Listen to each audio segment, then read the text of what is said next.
Another pro-Palestinian protest at New York's Barnard College, causing police to move in on an occupied campus building. At least 9 demonstrators were arrested yesterday. That was after a bomb threat was called in.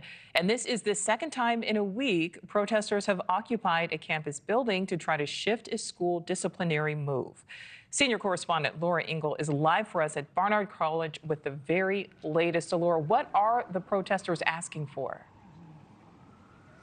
Hey, Nicole. Well, all is quiet today, so some good news there. But what we heard yesterday was, more of the same, essentially, with chants of free Palestine over and over again, as we had dozens of students here at this New York City college campus, the women's campus of Columbia University, Barnard College, where we did have some arrests and a lot of activity. I want to show you exactly where it happened because we're right here on the fence line. This is the Milstein Center.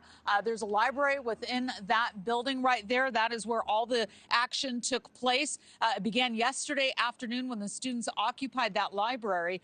Barnard College reversed the expulsion of 2 students. That's what they're looking for. These protesters are asking Barnard College to reverse the expulsions of 2 students who were punished for interrupting a history of modern Israel class back in January, while also protesting the expulsion of student activists and demanding the school reinstate them. Now, these protesters say the expulsions were a response to their support of Palestinian rights, and things escalated quickly, as you see, when a bomb threat was called in and police had to evacuate the library. The threat was later found out to be a hoax, but the protest did continue. That's when police started arresting people. 9 protesters who refused to leave the building were taken into custody.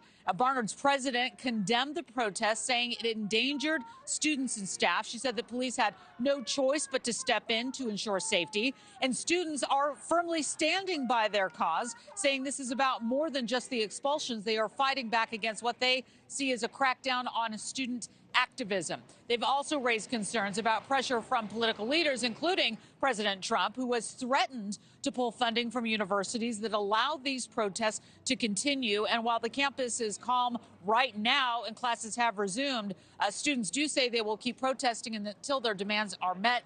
And we are hearing, Nicole, at this hour that there could be another protest sometime this afternoon at a different section of this college campus. So we'll bring you more as we continue. All right, so Laura, you mentioned the threats from President Trump, these new threats to pull funding. How are students and the administration reacting to this growing pressure?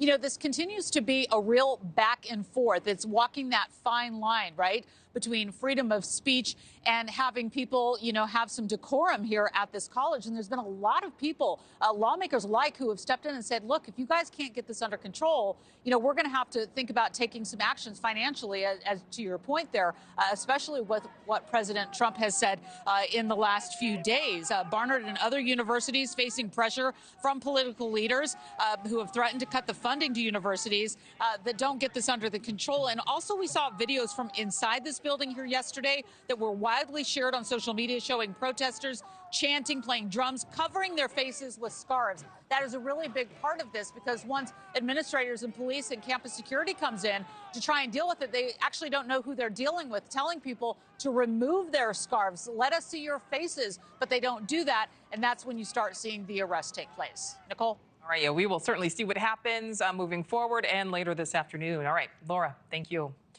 Thanks for watching. Go to joinnn.com to find NewsNation on your screen. And don't forget to click the red subscribe button below to get more of NewsNation's fact-driven, unbiased coverage.